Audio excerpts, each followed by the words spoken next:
This is the GDP of Iceland. This is the GDP of Zimbabwe, North Korea, and Syria. And this is the net worth of Jeff Bezos, the founder of Amazon himself. Then there's you and me. You probably don't have much in savings. Your living expenses seem insanely high. You feel as though you're not paid enough. You have monthly bills that needs to be taken care of. Maybe you're a student studying for a degree that you hope can get you a job, that you hope can bring you some good money. Wealth, getting rich, that all seem like a faraway dream. How did they all do it, you ask yourself, looking at those millionaires and billionaires, especially the ones who got there at such a young age. It confuses you, it makes you feel angry. They got lucky, they were born into wealth, cheated the way to that money. Money is evil. And you're not smart enough to make that. And you're just unlucky. Those dreams you had of buying that house, your dream car, paying off your mortgage, traveling around the world, they'll forever remain that way. Just dreams. Nothing more, nothing less. You come to the harsh realization that it's a rigged game. It's always been a rigged game from the start. And you're on the losing side of it. But what if I told you were wrong? What if there exists a way of getting there? An actual equation to wealth, a science behind the way money works. What if you don't have to abandon those dreams of buying your dream car or traveling around the world? Would you call me a liar for saying so? I promise that I'm not, and by the end of this video, you'll understand there's a side of the coin that you're not being shown. But I warn you, the road is tough. It's filled with struggle. It's filled with ups and downs. It will need consuming some difficult circumstances of the school system and society haven't told you yet. And let me be clear, there are many of you who will not make it to the end of this road. But for those of you that do, at the end of this road lies wealth, beyond what you thought you could attain. At the end of this road prevails the freedom of never having to worry about the money ever again. So, are you with me? What's good everybody, this is Rohit and welcome to our channel, Trillion Talks.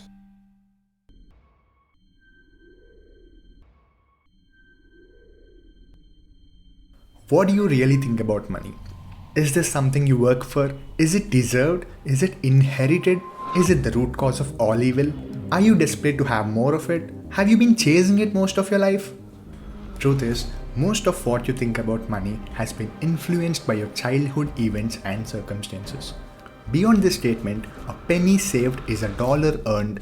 We don't get much of a money advice for the first decade of our education from our school. Sorry, but saving $10 a week for the rest of your life just because you stop drinking Starbucks isn't gonna make you rich. This is a mediocre advice given from mediocre people, all intended to keep you pinned down to a miserable existence of lack and deprivation. And because of this, most of you are going to have false beliefs about money that aren't going to help you throughout this journey. Now stick with me here because we are going to have to change the way you've been seeing money your whole life. It's showtime, folks. Some of the news channels and TV shows has always had a habit of describing the wealthy and rich as evil, backstabbing, entitled and corrupt individuals. Question is, have you bought up into that stereotype? A recent report released by Forbes showed that the world's ultra-wealthy who had a net worth of 50 million or more, 72% of them were self-made, and it seems like every other study backs up this conclusion. Elon Musk, self-made billionaire. Ralph Lauren, self-made billionaire. Oprah Winfrey, born in poverty. Jeff Bezos, self-made billionaire. Larry Ellison, self-made billionaire. Warren Buffett, born in poverty. What is it that these people know that you don't? Truth is, your equation is all wrong. Here's the two-dimensional equation that you've been taught. Money equals salary earned from a job. Beyond a certain point, the possibility of getting a job becomes the sole purpose of your education. So what's wrong with that, you ask? I'm gonna assume that if you're watching this video, you want to make a lot of it, and that too in a short amount of time as possible. And if that's your goal, then this equation for generating money will never get you there.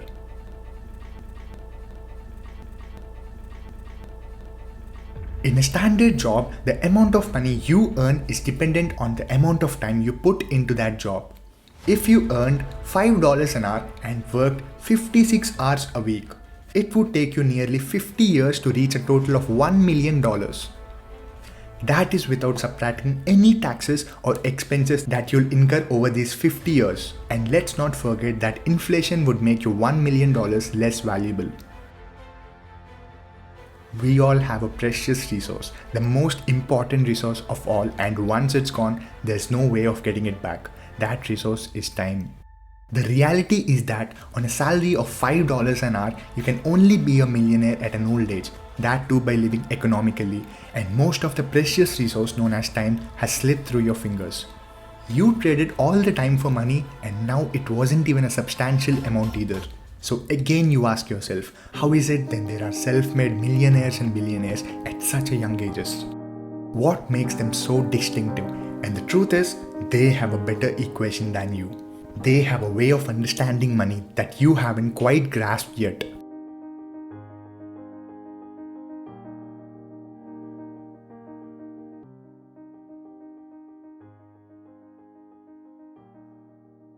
Pay very close attention now.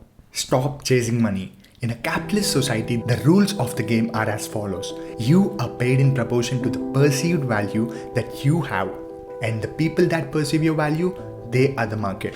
The consumers of the economy. The market is your friends, your family, your neighbors, your country.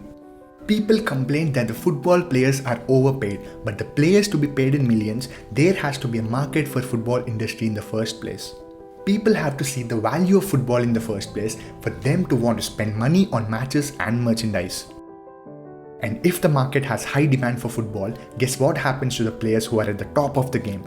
They are paid lavishly for it. It's not about how hard you work. The security person who is sweating and tiring himself out all day is paid far less than the manager sitting behind the desk. Because the market perceives the value of what the security person does to be is far less than the manager. As harsh as it may sound, the security person can be replaced by anybody. It isn't difficult how to learn to do his job. And therefore, the market will not pay him more than the manager, the guy who spent years managing his clients, the guy who helped in making millions to his firm. Remember, he who works all day has no time to make money. So then how can we increase our perceived value?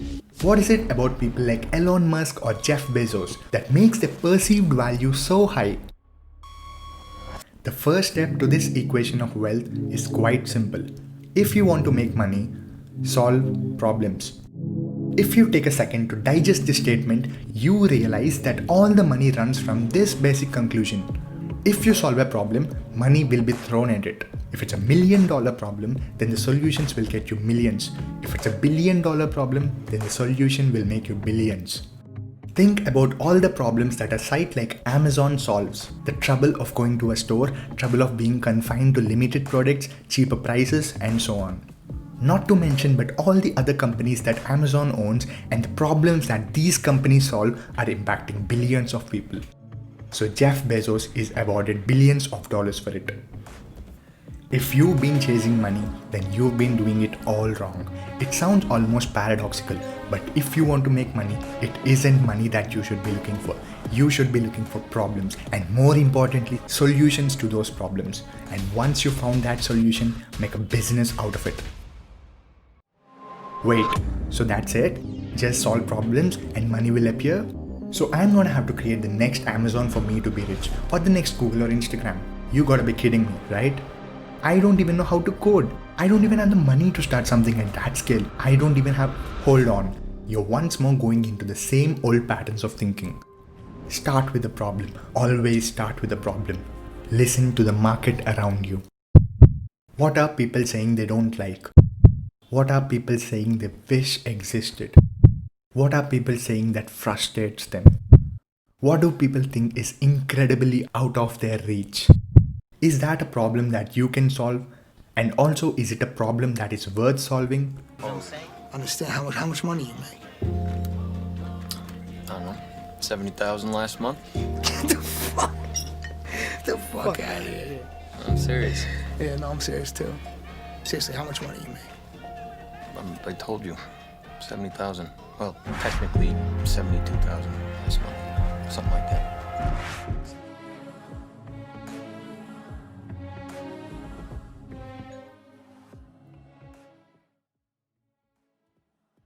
final step of this equation to wealth is finding a scalable solution to the problem. Your solution needs to affect vast number of people. The fact is, millionaires buy time through legacy creation. If you want to get rich, you not only need to own a business, but time must be subordinated and become your ally. And that can be only possible by scaling your solution. So what do you mean by scalability?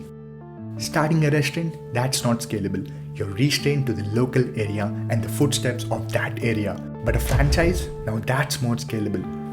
Is your solution an ebook? Then that means once your ebook has been written, you can scale it infinitely online without needing to worry about the things like production or shipping costs, as it's all done virtually. Let's say you're a music teacher that charges $100 per hour. Congratulations, you only made yourself another job disguised as a business. There's only a certain amount of lessons that you can feasibly do in one day, and therefore your income is time bound.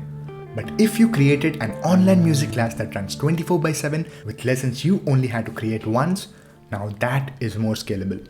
And do you know what these kind of scalable businesses lead to? One fine day you'll wake up in the morning and say, I already made $500 and I haven't been awake but for 10 minutes now. How cool is it? If you feel hiring an employee to keep your wheels turning, assuming it financially makes sense for you to do so, then do it. Tasking yourself with everything is a bad thing. As much as you may think you're the best, there's someone out there who can do a better job than you but still work for you. Make them work. Now that is legacy. Legacy makes money and puts others' time on your side instead of consuming yours in the first place. So now that you have your profitable business running with the right systems and processes in place, it's time to move on and reap what you sowed.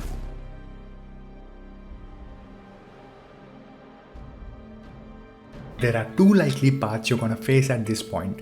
You either continue your business or cash in and sell it. This is acquisition, the reward. The moment someone buys the solution that you've been spending years building a business around. This is Instagram being acquired by Facebook for $1 billion. This is PayPal being sold to eBay for $1.5 billion, out of which $165 million went straight to Elon Musk's pocket. And the infinite other liquidation events that happen across the globe every day. This is where all the effort that you spend into building your company comes to fulfillment. And if you want to choose to continue running your business, well, there's a multitude of reasons for you wanting to do so. Maybe you love the company that you built and want to stick with your baby. Perhaps that business runs passively in the background so you don't have to do much to keep the wheels turning. Maybe you think you can add more value to the company and sell it down the line for more than it's currently worth. Or maybe it's a combination of these three things. Either way, you did it. You solved a problem that the market wanted solving and it rewarded you generously for doing so.